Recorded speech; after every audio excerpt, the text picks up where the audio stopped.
Left-wing pan-Africanist Bassirou Diomaye Faye on Tuesday became Senegal's youngest president, pledging systemic change after years of deadly turmoil and announcing his mentor, opposition figure Ousmane Sonko, as prime minister.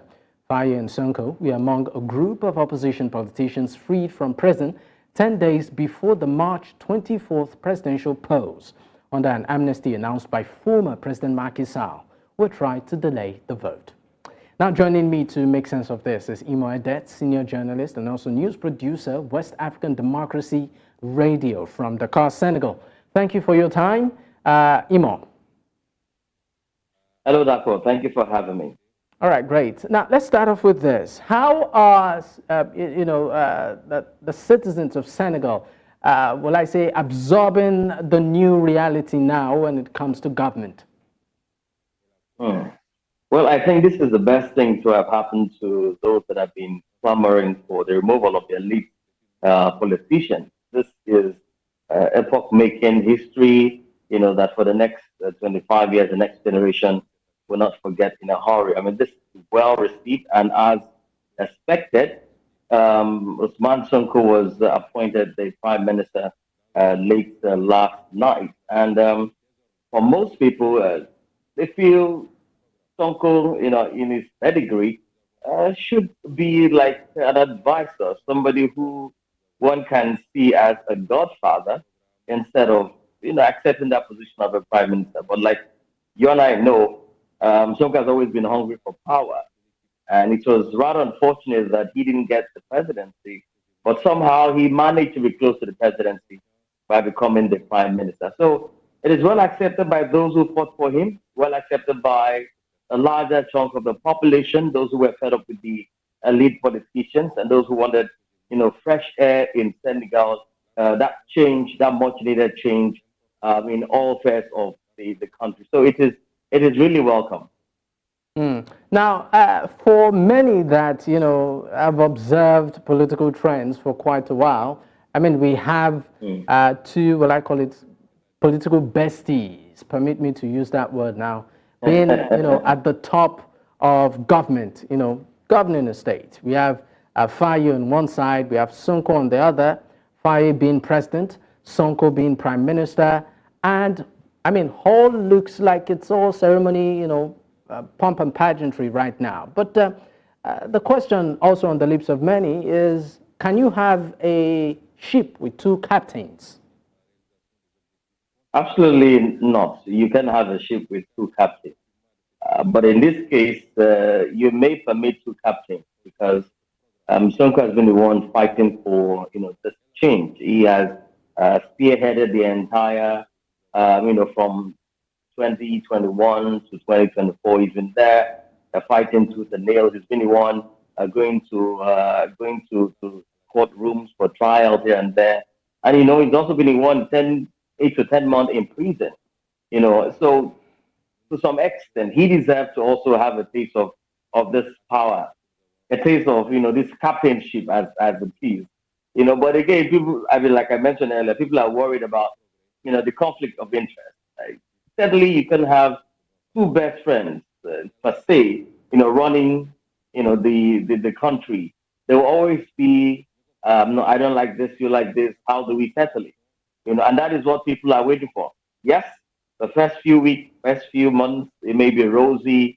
People may want to wait and see what will happen. But majority of the population are really looking up to Sonko and not Faye. Faye is just that platform that Sonko needed to have the taste of the power, which is him being the prime minister now.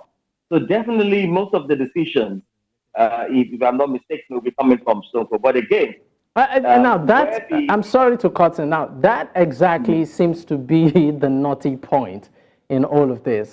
Permit me to go back to similar cases. I mean, we've seen such in places like Nigeria, where the incumbent or the previous government or the previous governor, was influential in making the current governor, and then at the end of the day, things fall apart, and there's, a lot of fight, and it gets all messy, And you have a situation of the godfather and godson, being at each other's throats. And that's the fear for quite a couple of people who are following the trend right now. How long do you think this thread of political friendship can hold? Well, we really can't say if this will pass the second year of this administration. Already we know Sonko, most of the manifestos, what made of his manifestos in this election is what Diomaye Faye, used in campaigning.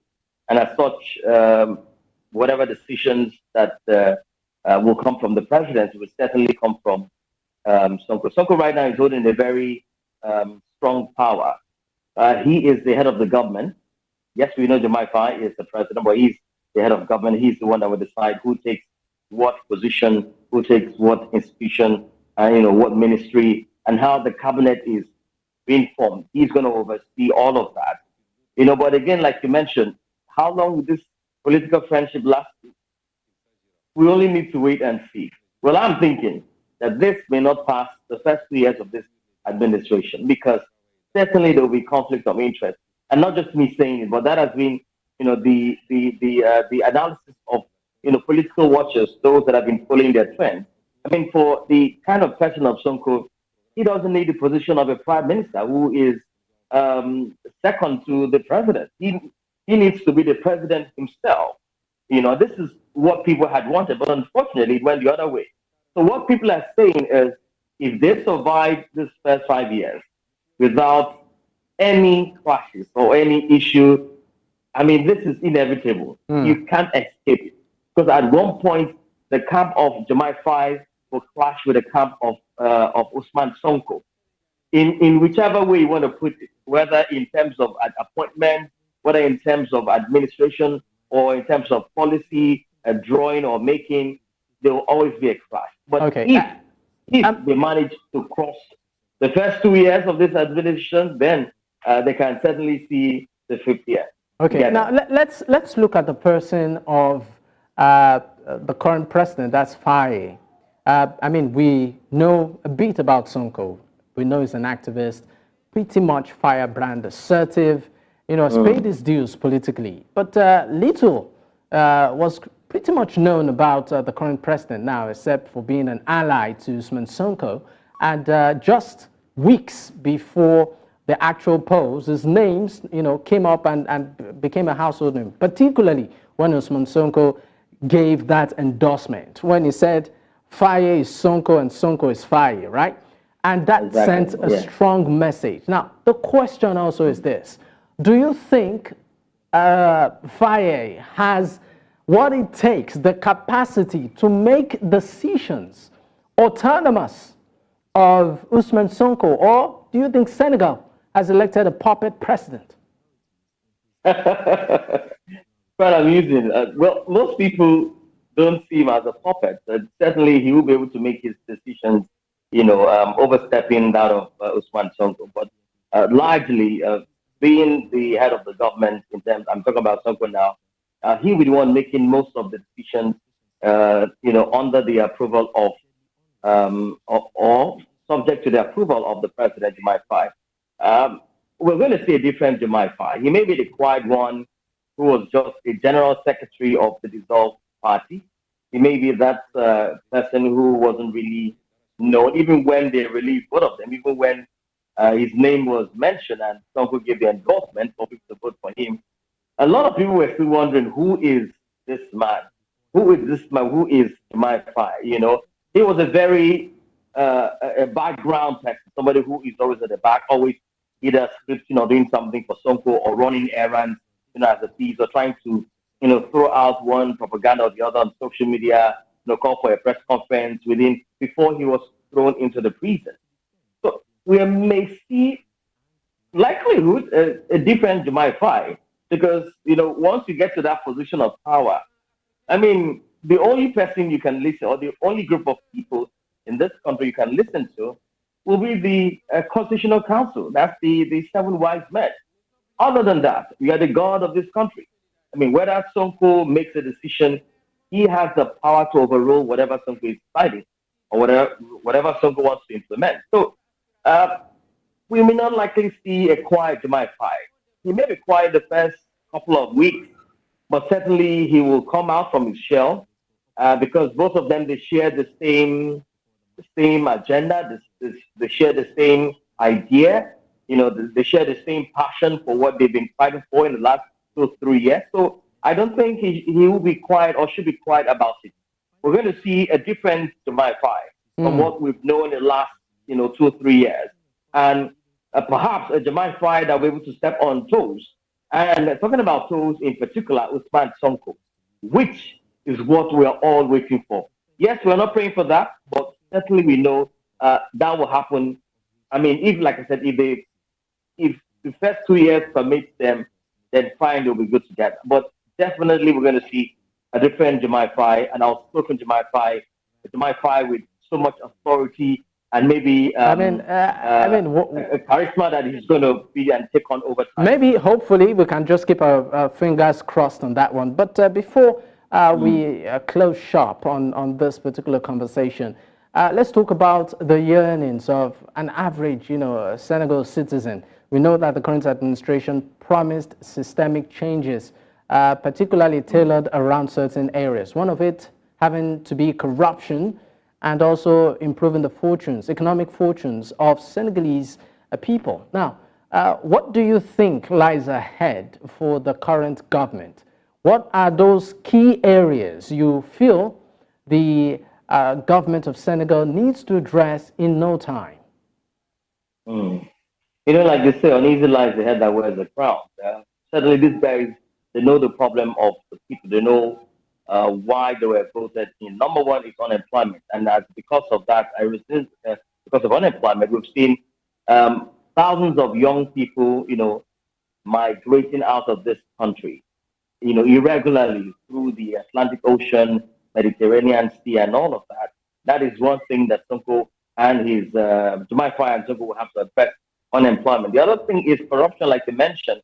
One of the biggest scam that stands even till up to now is the COVID-19 fund, which we understand was the contract of COVID-19. The entirety was located to the brother of the former president, Macky Sall. And definitely, I know they're going to bring in on board to make account for the money that has gone into over 2 billion CFA francs. That's a whole lot, to account for. So that's one other issue that they will tend to address. The other issue will be healthcare. Yeah, so much, in as much as they have a very good health system here, but the general hospitals, the public health systems are not really enough for the population.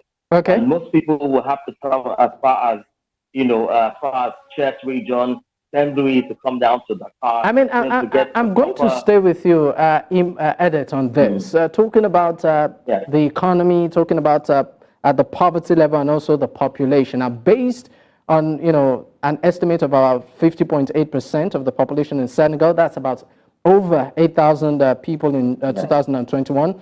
Are in multidimensional poverty. Now, while an additional 18.2% is classified as vulnerable to multidimensional poverty.